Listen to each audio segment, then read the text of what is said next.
Good morning, students. I hope all of you are safe and fit. After a long time, we are connecting again with online medium so that the process of learning takes place in all situations. Today, I am going to start the new chapter in history, that is lesson 4, India in 18th century.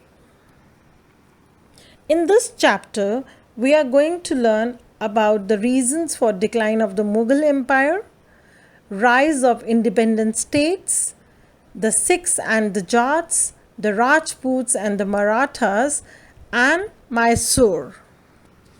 But in this session, we are only going to do the first two topics, that is decline of Mughal Empire and the rise of independent states.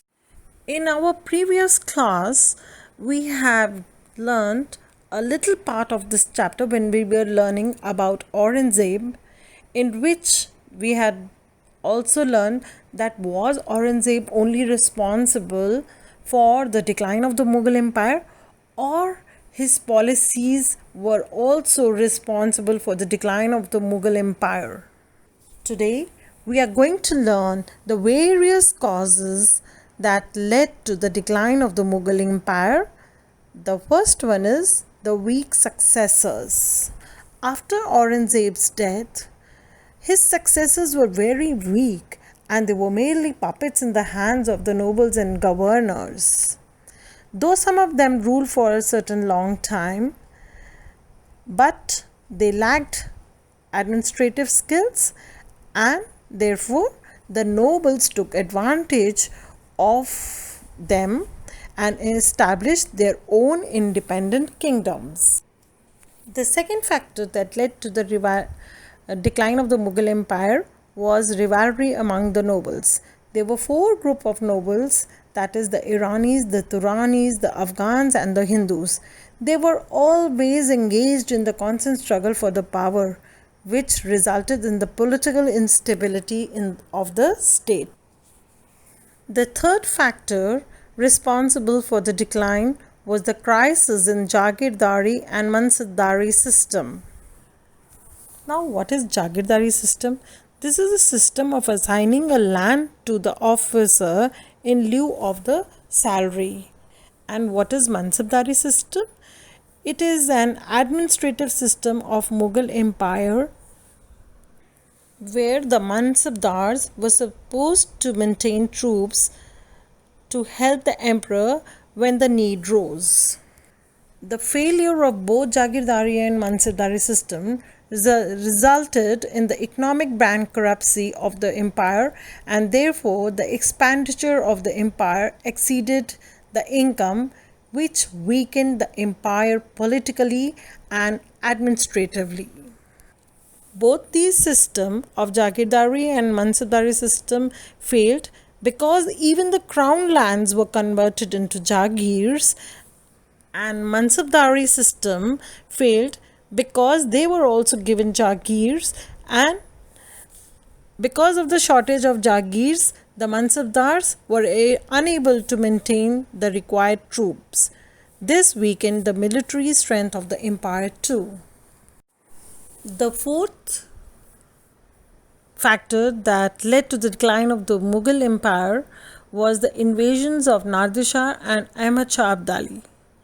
Invasions by both resulted in the drain of wealth and loss of honor by the empire. Kohinoor diamond and the peacock throne were taken away by Nadir Shah. Abdali invaded India repeatedly and annexed Multan and Punjab. This further weakened the Mughal Empire.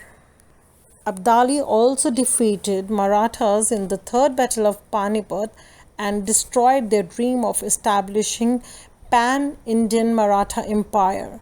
The Mughal Empire was on the verge of collapse and hugely diminished in size, restricted to the area around Delhi. The next factor responsible was the War of Succession. What are the wars of succession? A war in which two or more princes claim the throne is known as the War of Succession.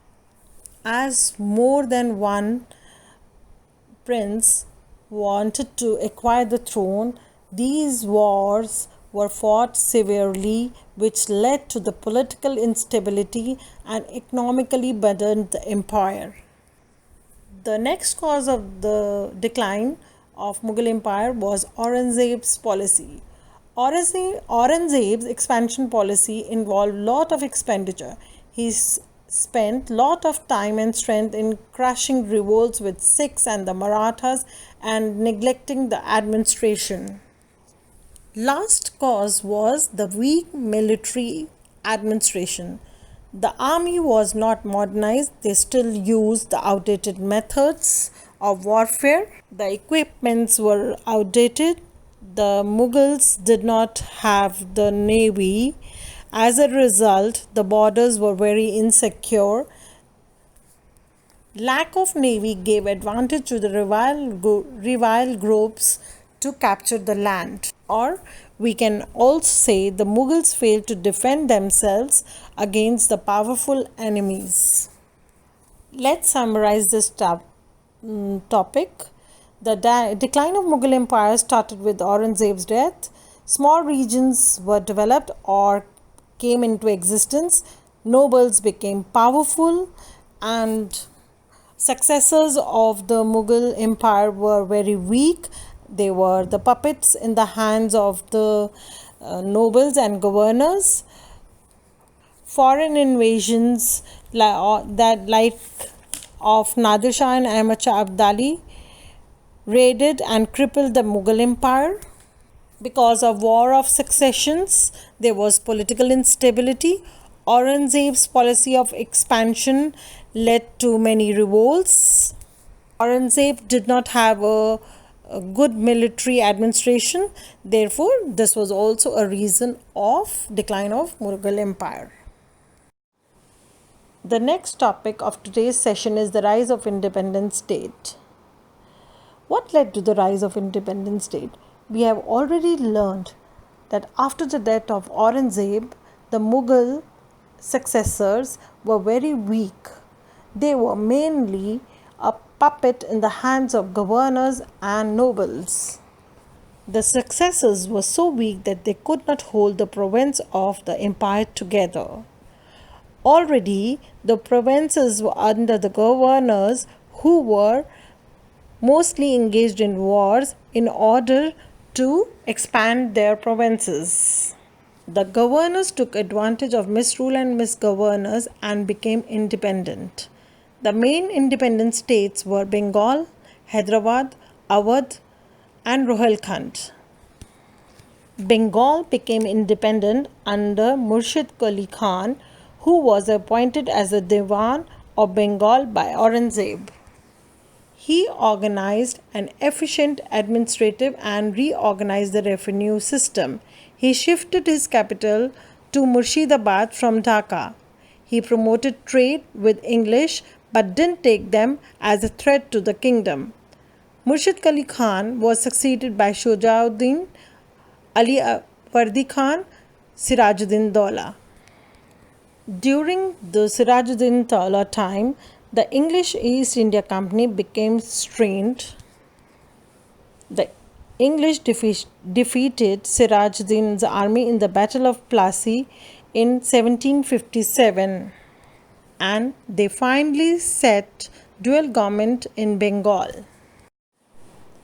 Next, we are going to learn about Hyderabad. The governor of Hyderabad, Chin Quli Khan Nizamul Mulk, founded the state of Hyderabad. He acted as an independent ruler. After his death, the state came in the hands of the weak rulers, which instigated British to interfere in the internal matters of the state. Awadh. Saadat Khan, the governor of Awadh, suppressed the zamindars and reformed the revenue system. His son-in-law, Safdarjung, and his son Shujauddin Daulah established peace and prosperity in the state and refined culture of its capital as Lucknowi culture. Rohilkhand. Afghan tribes who were settled in the part of Uttar Pradesh took advantage of Nadir Shah's invasions and established control over Rohilkhand. Let's recap this topic. In 18th century, later Mughals became weak, misrule, encouraged governors to become independent.